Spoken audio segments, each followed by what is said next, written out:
Vocês viram que o governo americano liberou um monte de arquivo aí que era até então confidencial a respeito de OVNIs, né? Objetos voadores não identificados, transcrição de falas aí de pilotos, astronautas, e o negócio tá tomando conta da internet, né? Foi no dia 8 de maio, mais especificamente ontem, né, 8 de maio de 2026, o Pentágono fez algo que muita gente estava esperando há muito tempo já, mas que não acreditava que um dia poderia acontecer, né? Abriu ao público uma coleção de arquivos secretos sobre OVNIs. E aí os amantes aí de ufologia vão à loucura, né? Agora chamados então pelo governo americano de WAPs, né, que são fenômenos anômalos não identificados. São 162 registros entre documentos, fotos e vídeos, cobrindo aí quase 80 anos de avistamentos, relatos de pilotos militares, transcrições de astronautas das missões Apollo e casos recentes que continuam sem explicação. Tudo isso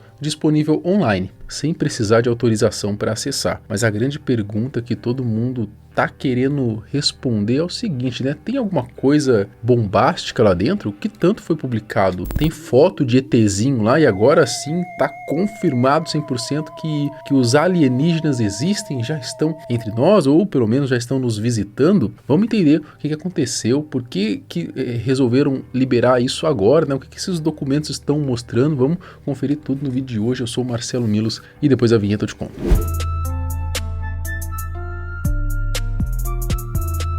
A decisão de abrir esses arquivos não caiu do céu, tá? Em fevereiro de 2026, o ex-presidente Barack Obama ele foi num podcast e ele disse uma frase que viralizou bastante: alienígenas são reais, mas eu não os vi. Inclusive a gente trouxe vídeo aqui no canal falando sobre essa declaração do Obama, né? Que muita gente já interpretou como uma confirmação mesmo de que extraterrestre e tal existe. Are aliens real? They're real, but I haven't seen them, and they're not being kept in what is it? Area 51. Area 51. É claro que essa declaração do Obama acabou incendiando aí, né, as redes sociais, muita gente começou a debater, né, e acabou forçando, inclusive o próprio Obama vinha a se explicar alguns dias depois a respeito dessa fala dele. Aí ele trouxe ali uma desculpinha meio esfarrapada, esclarecendo ali que durante a presidência dele, durante o mandato dele, ele não teve evidências nem contato com extraterrestre, tá? Mas que ele não descartava a possibilidade de vida além da Terra por conta da vastidão do universo. É uma coisa, papinho pra boi dormir, né? O Trump aproveitou o momento, usou a rede social dele, né, a Truth Social, para poder acusar o Obama de ter revelado ali algumas informações que ele não deveria ter revelado, né, algo mais confidencial. E é claro, né, ele chamou essa declaração do Obama de um grande erro. E em seguida ele já ordenou o Pentágono e outras agências que iniciassem a divulgação de todos os arquivos relacionados a esse tipo de assunto, né, a vida extraterrestre, a fenômenos aéreos não identificados. E é claro, a ordem foi cumprida exatamente nesta sexta-feira, dia 8 de maio. A primeira leva de arquivos inclui 162 registros. Foi disponibilizada num portal online chamado de PURSE, que significa aí Presidential Unsealing and Reporting System for WAP Encounters. Esse acesso ele é público, tá? Qualquer pessoa pode entrar, consultar o material lá sem precisar de nenhuma autorização. Os documentos envolvem uma rede enorme de agências americanas: a Casa Branca, o Escritório do Diretor de Inteligência Nacional, o Departamento de Energia, a NASA, a FBI, a AARO, o escritório aí de resolução de anomalias de todos os domínios, criado ali em 2022 especificamente para investigar esse tipo de fenômeno. Enfim, o governo prometeu aí que novos lotes de documentos vão ser liberados aí gradualmente ao longo dos próximos meses. Tá parecendo os arquivos Epstein, né? O secretário de guerra, Pete Hegseth, ele foi direto aí na declaração oficial, disse que esses arquivos ocultos por trás de classificações há muito tempo já alimentam especulações justificáveis e que era hora do povo americano vê-los por si mesmo. Os documentos cobrem quase 80 anos de registros de 1947 até casos recentes. Entre os que mais chamou a atenção, tem ali o de um objeto de 1947, que é um dos registros mais antigos, traz o relato de pilotos da Pan-Am que descreveram ter visto um objeto laranja brilhante no mesmo ano em que o famoso caso Roosevelt aconteceu lá nos Estados Unidos. Outro caso foi do objeto metálico de 2023.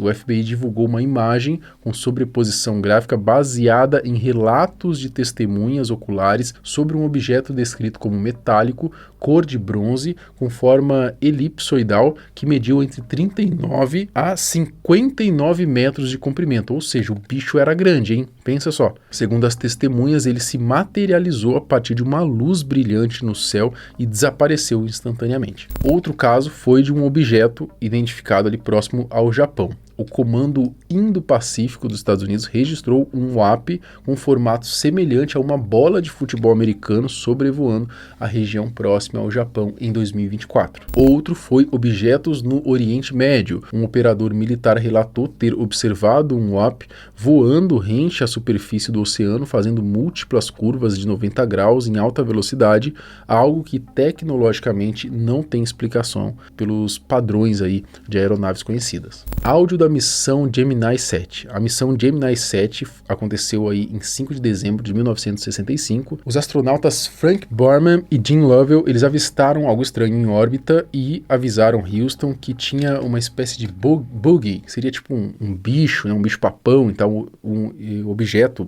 não identificado, é claro, às 10 horas acima da nave. O controle pergunta se é o foguete deles. O Borman responde direto: não, isso é uma observação real. E ele relata centenas aí de pequenas partículas brilhantes passando pela esquerda da nave a umas 3 ou 4 milhas de distância. This is Houston. Say again, 7. Is that the booster or is that an actual sighting? Say again, 7.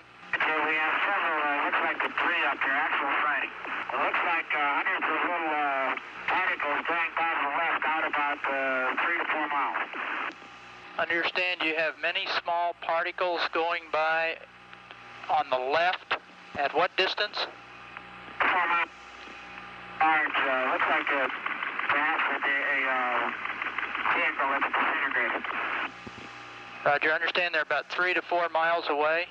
They're past now, they're going to pull the orbit. The booster on my side is a brilliant body of the sun, just a black background, and billions of particles around it. Tem também a foto da Apollo 17, uma das imagens que mais gerou debate aí é essa foto da missão Apollo 17 de 1972, em que aparecem 3 pontos luminosos em formação triangular acima da superfície lunar. A análise preliminar indica que pode ser um objeto físico, mas não há um consenso do que seria.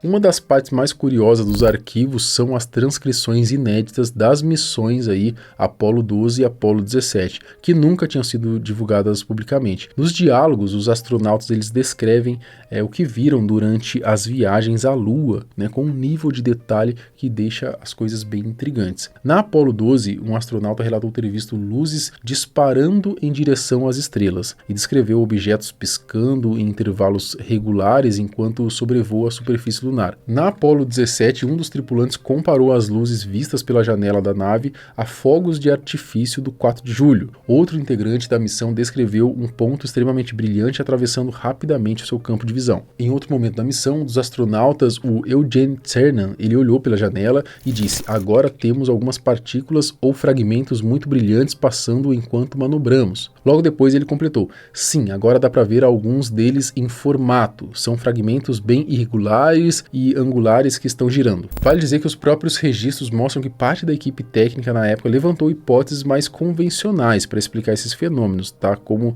sei lá, interferências eletromagnéticas, partículas refletindo a luz solar e resíduos liberados aí pelos equipamentos das missões. Mas o fato de nunca terem divulgado isso, é claro que alimentou aí muita especulação.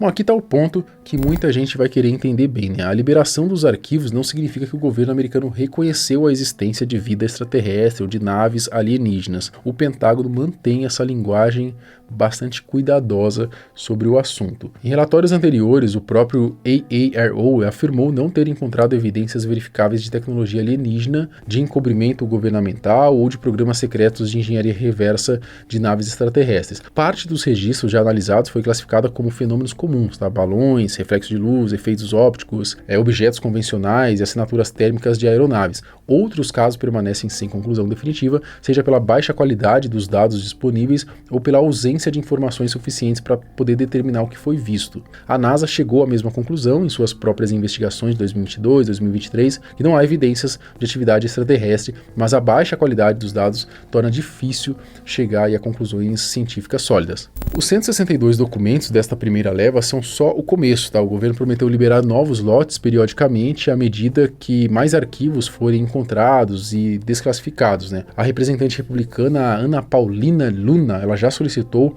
publicamente que 46 vídeos específicos de UAP identificados por denunciantes dentro do próprio governo façam parte aí das próximas entregas. O AARO já acumula mais de 2.000 ocorrências analisadas nos últimos anos. A expectativa é de que as próximas levas aí de documentos incluam casos mais recentes e potencialmente mais difíceis de explicar. Mas tá aí então, né, rapaziada? Esses foram aí os mais comentados. Até então não tem uma batida de martelo, mas a impressão que eu tenho é de que cada vez mais tá ficando mais comum esse assunto. Parece que eles estão fazendo a gente digerir de pouquinho, até chegar num momento em que, existe mesmo. Porque até então, beleza, o nosso canal aqui não é Carol Capel, não. A gente não vai ficar na loucura. Tenho certeza que vai rolar vídeo aí em canais assim teóricos já extremamente sensacionalistas, né? Extremamente, agora o governo falou que tem mesmo, já faz o seu bunker, se esconde, que os bichos estão vindo aí pegar a gente. Eu tenho certeza que vai ter esse tipo de terror, esse tipo de pânico aí, que esses canais vivem disso, né? Só que não é o nosso caso aqui, a gente traz, a gente especula, a gente gosta desse tipo de teoria, gosta desse tipo de coisas que não são teorias também, porque esses aqui são arquivos agora que foram liberados, e a gente discute aqui, mas sem alarmismo, sem pânico, né, e tentar entender de uma maneira mais lúcida possível, tá? Mas a impressão que eu tenho é essa, cada vez mais vão fazendo a gente digerir de pouquinho até chegar num momento em que de fato vai haver a batida do martelo, né? E aí, cara, o que será que vai acontecer, né? Quando esse dia chegar? E eu tô curioso. Enquanto isso, tá? Eu acho bom você, sei lá, cara, se apegar aí ao que você acredita, a alguma religião, talvez, se você crê, né? Se você crê em Jesus Cristo, se você crê em Deus, eu acho que talvez seja o momento, cara, de você se apegar, né? Porque parece que tá cada vez mais comum esse tipo, né, de situação, tá? Bom, é isso. Até o próximo vídeo. Tchau.